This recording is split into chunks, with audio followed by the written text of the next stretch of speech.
ऐसा हुआ है कि आपने क्लियरली डिसाइड कर लिया, बस enough, I am moving on. आपको पता है कि रिलेशनशिप हेल्दी नहीं था, आप लॉजिकली समझ चुके थे, फिर भी रात को रैंडमली याद आ जाती है। उनका नाम फ़ोन में देख के हार्ट एक बीट स्किप करता है, ओल्ड चैट स्क्रॉल करने का मन करता है और फिर कन्फ्यूजन होता है, मैं मूव ऑन करना चाहता हूँ या चाहती हूँ, फिर मैं मिस क्यों कर रही हूँ। तो आज हम इसको इमोशनल लेंस से नहीं, बायोलॉजिकल और साइकोलॉजिकल लेंस से देखेंगे। और जब आप ये समझेंगे कि आपका ब्रेन असली में क्या कर रहा होता है, तो शायद आप अपने साथ सख्त नहीं होंगे। एक अनकंफर्टेबल ट्रूथ समझते हैं, हर बार जब आप उनको मिस करते हो, वो नेसेसरीली ट्रू लव नहीं होता। रिलेशनशिप के दौरान आपका ब्रेन एक रिवॉर्ड साइकिल में होता है। मैसेज आया, कॉल आई, ये अनप्रिडिक्टेबिलिटी डोपामिन सिस्टम को एक्टिवेट करती है। डोपामिन हार्मोन आपको चेस करने के लिए मजबूर करता है, और अगर रिलेशनशिप हॉट कोल्ड था तो ये और भी डेंजरस हो जाता है। साइकोलॉजी में इसे कहते हैं इंटरमिटेंट रीइंफोर्समेंट। जब रिवॉर्ड कभी मिलता है और कभी नहीं, तो ब्रेन और स्ट्रांगली अटैच हो जाता है। इसलिए लोग अक्सर टॉक्सिक पार्टनर्स को ज़्यादा मिस करते हैं स्टेबल पार्टनर्स से। तो कभी कभी आप उनको मिस नहीं कर रहे होते, आप डोपामिन स्पाइक्स मिस कर रहे होते हो। फिर ब्रेकअप के बाद सिम्टम्स क्या होते हैं? बार बार फ़ोन चेक करना, लास्ट सीन देखना, इंस्टाग्राम स्टोरी पे जाना, रैंडम फ्लैशबैक्स, ये विड्रॉल के साइंस हो सकते हैं। ब्रेन को रिवॉर्ड पैटर्न चाहिए, पर्सन सेकेंडरी हो जाता है, पैटर्न प्राइमरी होता है। फिर ब्रेकअप सिर्फ रिवॉर्ड लॉस नहीं होता, ब्रेन इसे सोशल रिजेक्शन के रूप में भी प्रोसेस करता है, और सोशल रिजेक्शन ब्रेन के लिए फिजिकल पेन जैसा फील होता है। इससे एक्टिवेट होता है आपका amygdala, threat detection system, cortisol, stress hormone, hypervigilance. इसलिए आप एंग्शियस फील करते हो, रेस्टलेस फील करते हो, रीएश्योरेंस चाहते हो। तो कभी कभी आई मिस देम का मतलब होता है my nervous system is stressed. आपका ब्रेन बस वो सेफ्टी रिस्टोर करना चाहता है। फिर तीसरी चीज़, brain hates incomplete stories. Human brain को क्लोजर पसंद है, ब्रेकअप्स रेयरली क्लीन होते हैं। यूजुअली क्या होता है, शायद थोड़ा और ट्राई करते, अगर मैं ऐसा बोलती, अगर सर्कमस्टांसेस अलग होते। ये व्हाट इफ का जो लूप है, ये ब्रेन को एक्टिव रखता है। अनफिनिश्ड इमोशनल टास्क माइंड में ज़्यादा एक्टिव रहते हैं। ब्रेकअप एक इनकम्प्लीट चैप्टर बन जाता है, और जब चैप्टर क्लोज नहीं होता तो माइंड बार बार उस पेज पर वापस जाता है।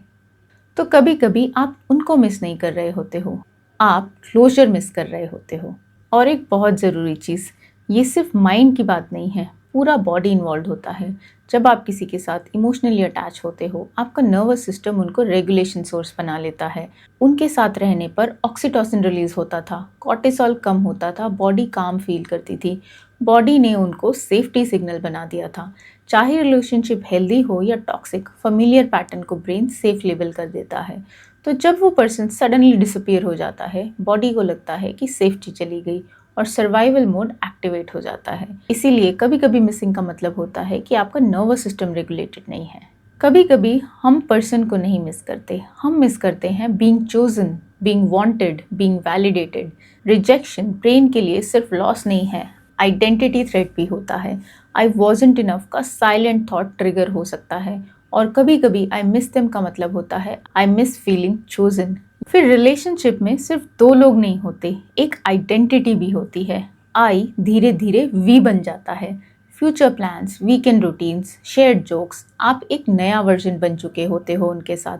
ब्रेकअप के बाद सिर्फ पर्सन नहीं जाता, वो आपका वर्जन भी चला जाता है। जब वी टूटता है तो आई टेम्पररीली अनस्टेबल हो जाता है। फिर नेक्स्ट, कभी कभी आप उनको मिस नहीं करते, आप मिस कर रहे होते हो किसी का गुड नाइट बोलना, फिजिकल टच, किसी के साथ डिनर शेयर करना, घर आकर किसी को बताना कि आज क्या हुआ। तो लोनलीनेस अपने आप को लॉन्गिंग के रूप में डिस्गाइज कर लेती है। ये दोनों सेम नहीं होते।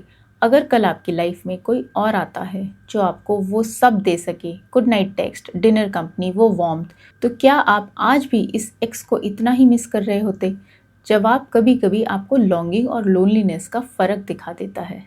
तो missing someone does not automatically mean कि आपको वापस जाना चाहिए, आपने गलत डिसीजन लिया, वो द ओनली वन था। कभी कभी इसका मतलब होता है कि your brain is detoxing, your stress system is Kameng down, your identity is reorganising, your nervous system is learning new safety. और ये सब एक ही दिन में नहीं होता। तो जब आप फील करते हो आई मिस देम, तो पॉज करो, और कभी कभी ये 1 सेकंड का पॉज ही रीवायरिंग स्टार्ट करता है। देखो, मूविंग ऑन ईजी नहीं होता क्योंकि डिसीजन तो आपका लॉजिकल ब्रेन ने लिया था, लेकिन डिटैचमेंट नर्वस सिस्टम लेवल पर होता है और दोनों का टाइमलाइन अलग होता है। नर्वस सिस्टम को नया पैटर्न सीखने में टाइम लगता है। और एक बात समझो कि ये सब समझ लेना, dopamine, nervous system, identity, ego, ये सब आपको इंस्टेंटली हील नहीं करेगा। अंडरस्टैंडिंग से पेन तुरंत कम नहीं होता या डिसअपेयर नहीं होता, लेकिन अंडरस्टैंडिंग क्या करती है, वो आपको ये बताती है कि आप अकेले नहीं हो। ये प्रोसेस ऑलमोस्ट हर इंसान के साथ होता है। और जब नेक्स्ट टाइम इंटेंस पुल आए, जब इमोशंस ओवरवेलमिंग हो जाएं, तो शायद आप खुद से ये नहीं पूछोगे कि मेरे साथ ही ऐसा क्यों हो रहा है। आप शायद ये पूछोगे कि मैं कैसे कॉन्शियसली रिस्पॉन्ड कर सकता हूँ या कर सकती हूँ इस मोमेंट में। बिकॉज एंड में हीलिंग का सीक्रेट कोई मैजिक टेक्निक नहीं होता, वो होता है स्ट्रॉन्ग इंटेंशन, क्लियर चॉइस और बार बार अपने आप को हेल्दियर डायरेक्शन में अलाइन करना। इमोशन वेव की तरह आएगा, चॉइस आपके हाथ में रहेगा, और वही रियल स्ट्रेंथ है। तो आज रात जब वो वेव आए, याद रखना तुम किनारे पे खड़े हो और तुम्हारे पास एक कंपस है। वो है ये अंडरस्टैंडिंग, तो उसे यूज़ करना।